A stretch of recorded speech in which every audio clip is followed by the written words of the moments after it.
Hello, I'm Antonia and this is Noel, and we are from Boxtail Soup Theatre Company, and we are back in our studio again, having been away for a week in LA. We were at the William Andrews Clark Memorial Library again, which is part of UCLA, and we were doing the Picture of Dorian Gray, but we were also doing workshops, puppetry workshops, and a workshop on creative writing for some students as well. We had a lovely time. We did, absolutely, yeah. So we've been to the Clark Library a few times. Yeah, that was our third visit, I think. Yeah, and they originally, someone from the Clark, lovely Barbara, saw us when we went out to perform Northanger Abbey in 2014. That's right, yeah. At the Broad Stage in Santa Monica. And I think Barbara came to see the show, really enjoyed it, and basically asked to meet with us and talk about whether we would like to come and see the materials that they have at the Clark and possibly work on an adaptation for them. So in 2017, we created the Picture of Dorian Gray, and in 2018, we then took that show to the Clark Library. The reason being, they have the largest collection of Oscar Wilde in the world. Yeah, I think we've spoken about them before in previous vlogs, because they also commissioned Gulliver's Travels from us. So having done this a successful trip for and made the Picture of Dorian Gray, they enjoyed it, and then somebody else asked us if we would do Gulliver's Travels. So we spoke about the Clark a lot when we were doing that show, and if any of you have watched any of the Gulliver Exploded content, then that shows a little bit more about the Clark and why we were there. So this time, because we'd reworked Dorian, made new puppets, extra set, and that sort of thing, I got in touch with them and said, would you like to have it again? And they said yes, and we were going to get in touch with you, in fact, because they wanted us to make a new adaptation for them, but more on that in the future. So we were there, like I said, we were there for a week. We were staying on campus, on the UCLA campus, which is beautiful. I don't know if do you have footage of? I've got a couple of photographs potentially. Maybe a little bit. I'm trying to remember what video we took. You really feel it was the beginning of the academic year, so the students were just kind of turning up, and you really get a sense, even if they don't, of how incredibly lucky they are to be studying there, because it really is. It's a really beautiful campus. The buildings are beautiful, and it's very open and green, and there's a beautiful botanical gardens on site, amongst other things. We went there one morning before the workshop, didn't we, and just watched hummingbirds for a while, which was beautiful. On the second day that we were there, I think it was, we went and we set up all the stuff for Dorian, and then the librarians had very kindly pulled a load of materials for us to have a look at in the afternoon. And so we went down to the reading room, didn't we? And we had this whole sort of trolley of books that had been pulled specially for us to look at. Yeah. So I've definitely got some footage of those. Yeah, for sure. We got to see the original manuscript of chapter 3 of the Picture of Dorian Gray again, didn't we? Yeah, and that was something that we'd seen before, and we saw a few bits and pieces that we hadn't seen as well. But it is amazing. I mean, it's really difficult to put into words the idea that you're looking at the very piece of paper and the words and the ink and the crossings out. And that Wilde sat there and wrote himself with his own hand. And the crossings out and the corrections and the alterations and the little notes and the things written in the margin. It is really incredible to feel like that you're allowed to have that connection with it. And as we've frequently said when asked about it, and when we were talking to people at the Clark as well, it's amazing to think that those lines that we're saying in the show come directly from that, and in some cases have been edited there. And what we say now is the way that it is because of the things that were changed and tweaked and corrected and polished then. But yes, he obviously took such great care, particularly with the dialogue. I feel like, I mean, obviously he was a playwright as well, so the dialogue in Dorian was very easy to pull out into a show, because it's got that.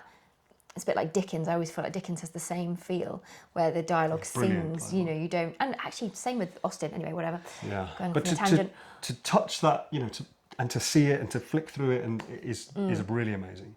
And then we saw some materials also for the next adaptation that we're going to be working on, and that was all fascinating. There's less on that author. I feel like it's churlish really to try and hide what we're doing. There's no need. We're going to be doing an adaptation of Edgar Allan Poe, and we've already started work on that. And so they pulled various versions of the stories that they had, but also some handwritten letters. Yeah, between and I find him that and really interesting. There was him and his publisher and then something else. And one was hilarious because one was he wrote a book on shells, as in a sort of scientific book, really, on shells. And one of the exchange of letters was basically, he'd obviously been accused of plagiarism by somebody else, and him basically defending himself, saying, this is my own work, I spent so much time looking at this, because he obviously had a real love of... Yeah, I mean, it was another interest, and that people weren't necessarily aware of. But I find that really interesting as well, just to be able to see the handwriting and the style and the manner in which he wrote. Absolutely. You know, it reminds you of the time in which he was writing, that the style was different anyway. A little insight into his personality, I feel like. Yeah, because his writing was very very neat, tidy. very tight, and very tidy, and quite beautiful. And his signature's lovely, the E on the... Yeah, so kind that of was fastidious. fascinating. So we could have spent weeks just poring over all of that. It was brilliant. And then, like I said, we did and then we did creative writing workshop, and we did some performances of the show at the weekend. And now we're back. Yeah, so I think, as we were saying in the last vlog, you know, I think what we were kind of referring to in the last vlog was that we had a lot of different things going on, which was absolutely true.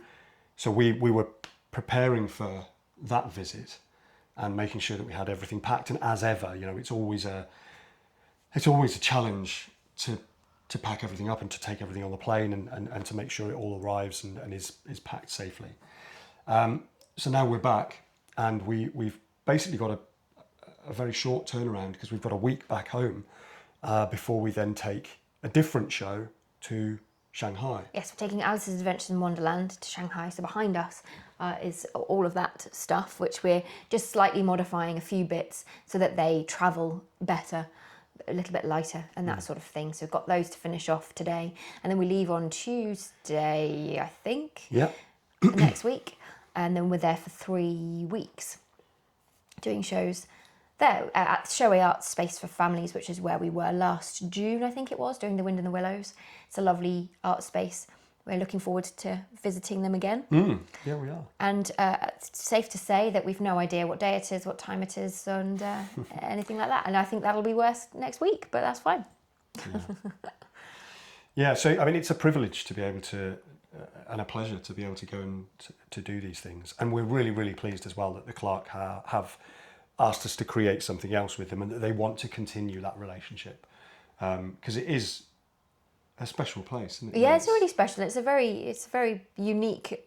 And the people who work there obviously have such a passion for the materials. Absolutely. It really is lovely. Yes, so we're thrilled about that. We'll be going there again in 2027, I think it is. They've got a big anniversary year across the 26-27 academic year. So we'll be looking forward to that. And it's also nice to be able to visit oh, I'm so sorry. It's all right. I just booted you. You just kicked me. Sorry. It's nice to be able to visit a place a few times, because I feel like now that we've been to Los Angeles a few times, you kind of have the opportunity to, a few nice places to go, and you also have the opportunity to go and do a few different things that perhaps you didn't last time. So we for example, we went up and did a little hike around the Hollywood Hills, which was really nice to do, wasn't it? And, to go and see different parts and different places. So yeah, it was a pleasure all round. I think that's probably all for now, at the risk of rambling again, as always. If you are enjoying the vlogs, please do give us a thumbs up, subscribe if you haven't already, leave any comments, questions, whatever you like, and we will be back again after we get back from China, while we're in China, who knows? One or other of those things. But we will see you soon.